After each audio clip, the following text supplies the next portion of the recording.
Hoje é sábado, dia 9 de dezembro do ano ainda empesteado de 2020, e a mentira continua a ser o motor propulsor das mudanças históricas. As notícias falsas procuram enganar e criar uma outra realidade, né? As notícias falsas, em todas as suas formas, elas enchem a vida em todos os países e modificam muitas vezes a história. Como nascem essas notícias falsas? De que elementos ela extrai a sua substância para amedrontar as pessoas? Como se propagam, como crescem? Nessa semana, nós vimos a democracia norte-americana sofrer um forte abalo nas suas estruturas bicentenárias, como a mais antiga democracia do mundo moderno, nascido após uma longa guerra de independência com os ingleses, e esse Estado democrático foi criado em 4 de julho de 1779, 10 anos antes da Revolução Francesa. Esse modelo ideológico do Ocidente, que é a combinação do capitalismo e democracia, está passando por uma das suas mais profundas crises de esgarçamento. Não existe economia sem política e política sem economia. Este é o dilema do século XX e XXI. No século XIX era tratado de uma forma só, se chamava economia política, que era uma outra forma de entender essa concepção, o social e o econômico andando junto. Não dá para separar, como se tenta separar a economia da política. Os próximos 2 anos são fundamentais para apontar o rumo de um novo normal que será construído após a pandemia do Covid-19, associado à transformação do trabalho em casa, né? E as profundas novas ideologias que surgem a partir dos sábios dos vários vales do silício espalhados pelo mundo hoje. O Vale do Silício original na Califórnia, na China, na Índia, na Rússia, né?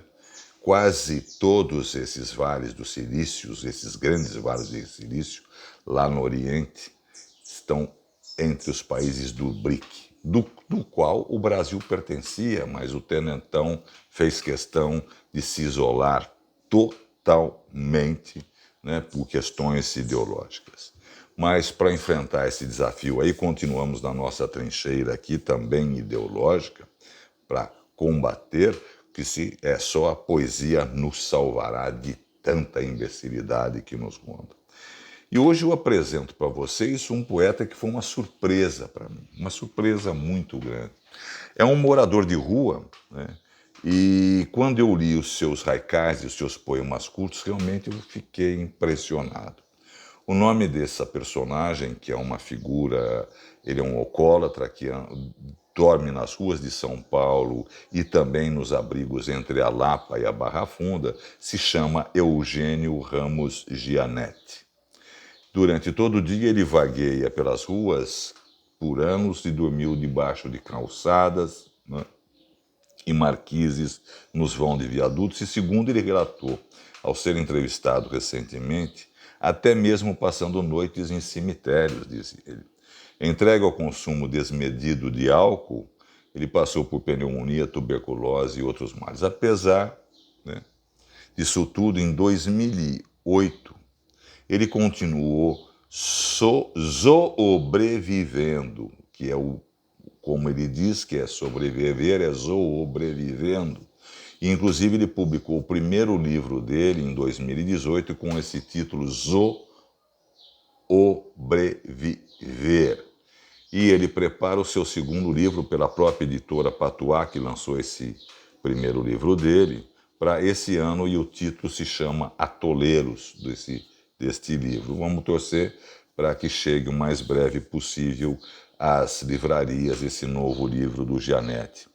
O Gianetti carrega nos seus poemas muito do desânimo, da descrença, da solidão e da falta de perspectiva dos dias atuais.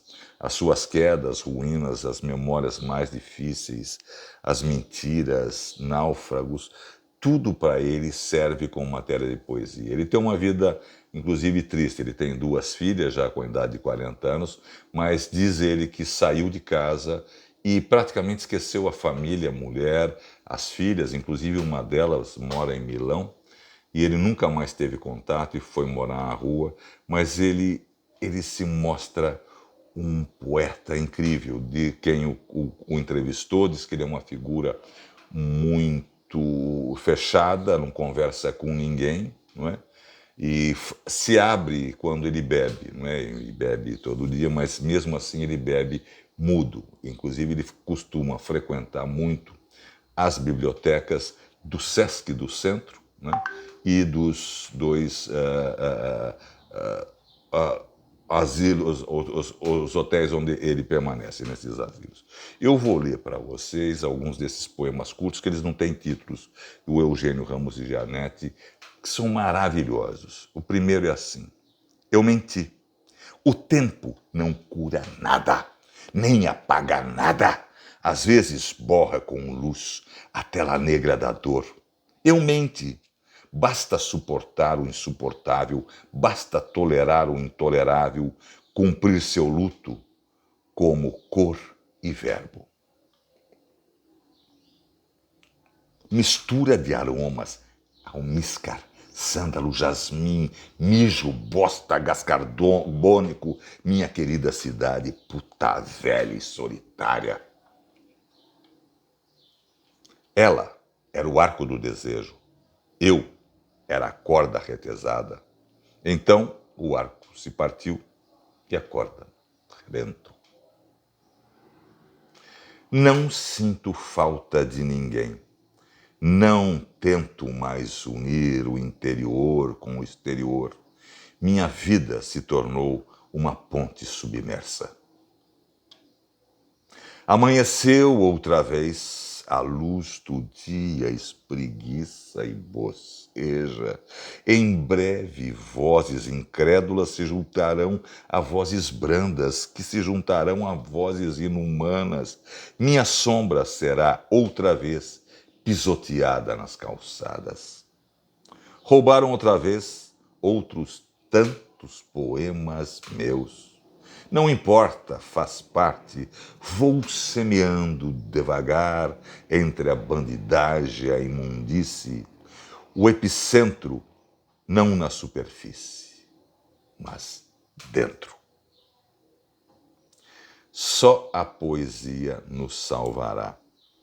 E eu realmente descobri esse poeta ontem e eu fiquei muito impressionado com a história de vida dele, né? Ele é um cara que não se arrepende de nada, não se arrepende de ir para a rua, de beber, de ser alcoólatra, e diz que não quer mais ter contato com ninguém. Talvez seja essas figuras totalmente isoladas que podem nos apresentar versos tão bonitos, tão duros, secos, e que nos mostram um outro lado da vida de quem vive como um anônimo todo o tempo. São aqueles que nós passamos e nunca vemos. Beijos a todos. Lembrando que esses anônimos tiveram família, tiveram filhos. Foram alguém na vida. Até amanhã.